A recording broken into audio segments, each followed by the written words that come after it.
얘가 하는 일은 뭐냐면요, 파괴가 되고 잘 안 만들고 있는데 쉽게 말하면 따기를 한 대 탁 쳐주는 거예요. 거지 같은 년이! 안해! 너 뭐야!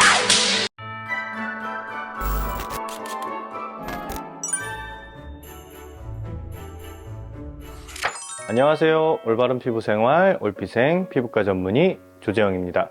오늘은 지난번 울세라에 이어서 리프팅 장비의 이제 양대 산맥인 써마지에 대해서 한번 말씀을 드려보도록 하겠습니다. 사실 써마지는 피부과적으로 보자면은 시조 같은 존재예요. 보통 이게 2002년도에 써마쿨이라는 1세대 장비부터 시작을 하기 시작했거든요. 이러한 고주파로 열을 발생을 시켜서 리프팅을 해보자 라는 개념을 거의 처음 도입한 장비다라고 생각을 하시면 됩니다.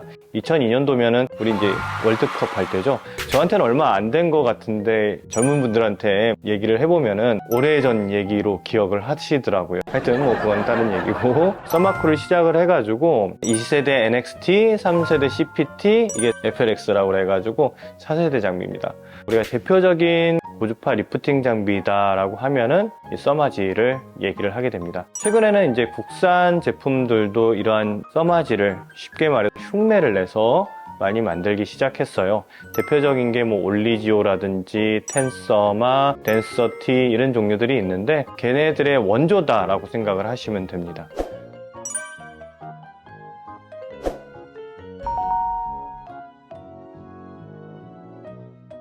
자, 써마지는 그러면 어떻게 효과를 나타내는지 말씀을 드려볼게요. 요 끝에 있는 전극과 등에 있는 리턴 패드로 전기가 흐르게 됩니다. 그러면서 그 전기의 주파수에 따라서 일정한 위치에 열 에너지를 쌓게 되는데요. 그 노리는 위치가 망상진피층이라는 게 있는데 철근 콘크리트 같은 거다라고 생각을 하시면 돼요. 피부를 모양을 잡아주고 튼튼하게 만들어주는 게 망상진피층인데 그 부위에 열을 주는 거예요. 근데 얘는 울세라랑은 다르게 파괴가 될 정도의 열을 주지는 않아요. 왜냐하면은 표피층이라든지 유두진피층에서 너무 가깝기 때문에 파괴될 정도의 열을 주게 되면은 화상을 입게 됩니다. 화상을 입게 되면은 그 부위에 흉터나 여러 가지 색소 침착, 홍반 같은 것들이 생길 수 있기 때문에 화상을 입기 직전의 온도까지 올라가요.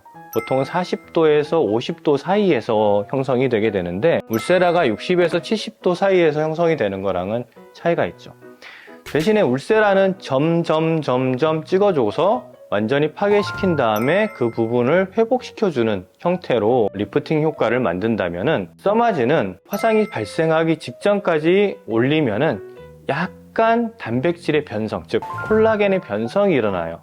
그러면은 변성된 콜라겐을 회복시키기 위해서 여러 가지 세포 전달 물질이라든지 이런 것들이 작용을 하게 되는데 그 과정 중에서 새로운 망상진피가 형성이 되면서 탄탄하게 더 많은 콜라겐을 만들어내고 쉽게 말해서 쫄깃쫄깃한 피부로 다시 만들어준다라고 생각을 하시면 됩니다. 예전에 제가 한번 말씀드려 본 적이 있는데 우리가 나이가 들어가면서 콜라겐을 합성해내는 능력이 점점 줄어들어요. 그리고 파괴하는 양은 점점 더 많아집니다. 보통 25살 기점으로 넘어가면서 1년에 1%에서 많게는 2% 정도의 콜라겐 양이라든지 합성 능력이 감소한다라고 생각을 하시면 돼요. 그러면 이게 10년이 지나면 10%, 20%가 감소를 하는 거고 20년이 지나면은 20%, 40%까지 감소를 하는 거죠. 그러면서 이제 피부가 처지고 나이 들어가는 모습을 만들게 되는데요. 얘가 하는 일은 뭐냐면요, 파괴가 되고 잘 안 만들고 있는데 쉽게 말하면 따기를 한 대 탁 쳐주는 거예요. 거지 같은 년이! 안해! 너 뭐야! 좀 정신 차리고 더 잘 만들어라. 그러면 얘가 한 60% 정도 만들다가 80%로 올라가는 거예요. 6개월에서 12개월 정도 유지가 되기 때문에 우리가 이제 써마지는 6개월에서 12개월 정도에 한 번씩 해주면 됩니다 라고 얘기를 하는 겁니다. 그래서 피부가 얇은 사람들은 실제적인 리프팅 효과도 있으면서 추가적으로 우리가 노화가 되는 것들을 조금씩 늦춰준다, 방지해준다 라고 생각을 하시면 돼요. 즉 내가 40대 때 이러한 리프팅 시술을 하면은 30대 정도의 콜라겐 형성 능력을 갖게 된다라고 생각을 하면 됩니다. 물론 한시적인 능력이긴 하지만은 그런 능력을 갖는다라고 생각을 하시면 돼요. 두 번째로는 또 이제 시술에 대해서 직접적으로 말씀을 드리면은 요즘에는 워낙 뭐 유튜브, 블로그 뭐 이런 것들이 워낙 많다 보니까 환자분들이 아예 시술을 결정을 하고 오세요. 저는 뭐 600샷에 레벨 3로 해주세요. 900샷에 레벨 뭐로 해주세요. 이렇게 결정을 하고 오시는데, 일단은 레벨이라는 개념부터 설명을 드릴게요. 우리가 고등학교 물리 시간에 나오는 건데, 전류, 전압, 저항에 의해서 에너지가 발생을 하거든요. 전류가 흐를 때는 그거를 조절해주는 장비다라고 생각을 하면 돼요. 그래서 레벨 2라면은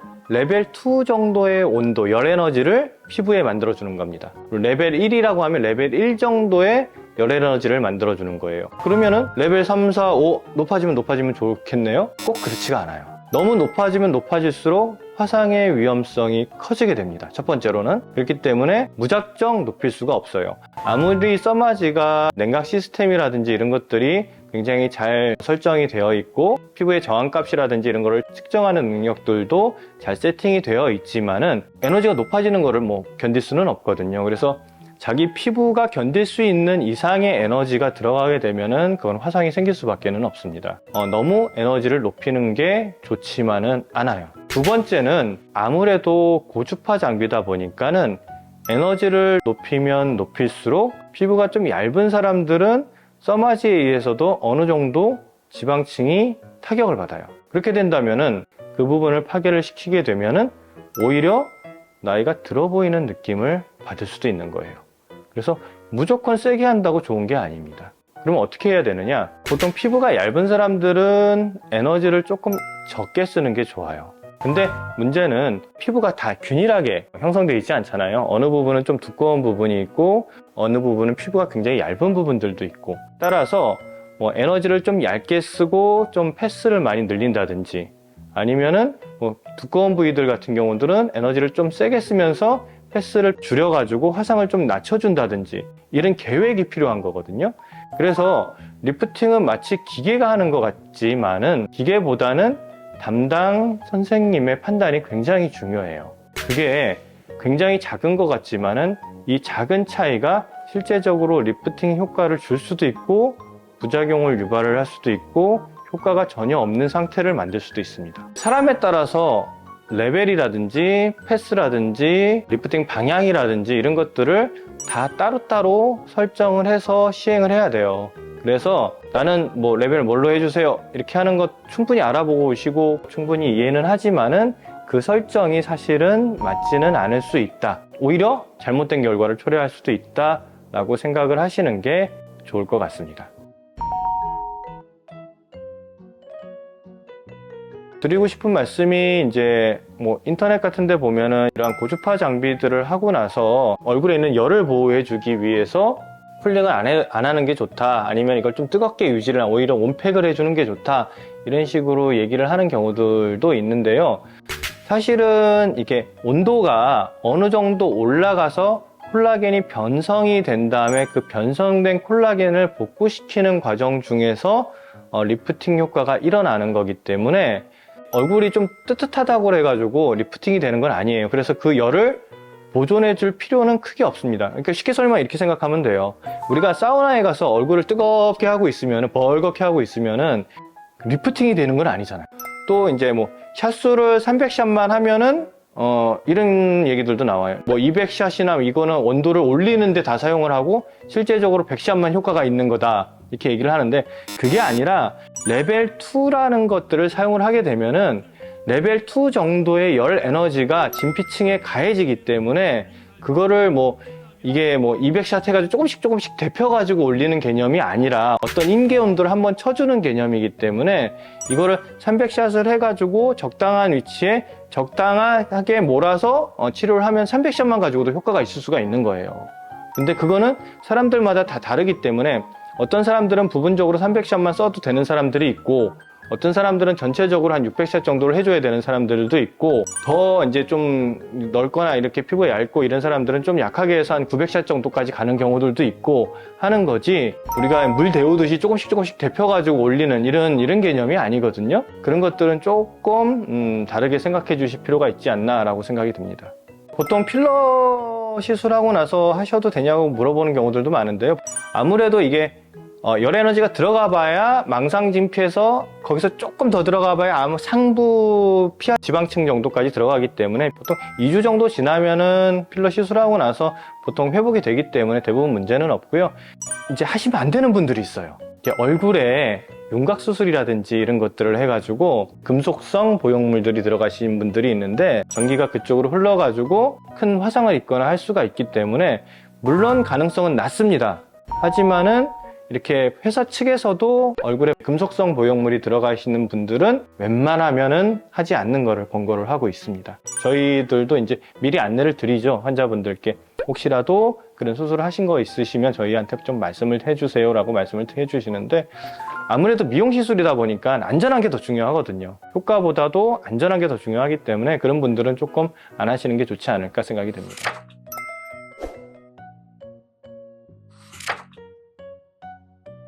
오늘은 저희 이제 많이 사용하고 있는 장비 써마지에 대해서 한번 말씀을 드려봤는데요. 사실 할 얘기는 굉장히 많거든요. 이제 짧은 시간에 그런 것들을 다 담으려다 보니까는 조금 축약해서 말씀을 드렸는데 앞으로도 기회가 있으면은 좀 더 자세하게 말씀을 한번 더 드려볼게요. 제가 혹시라도 궁금한 사항 있으시면은 댓글 남겨주시면은 보고 꼭 답변 드리도록 하겠습니다. 오늘도 시청해주셔서 감사드리고 다음에 또 뵙도록 하겠습니다. 감사합니다.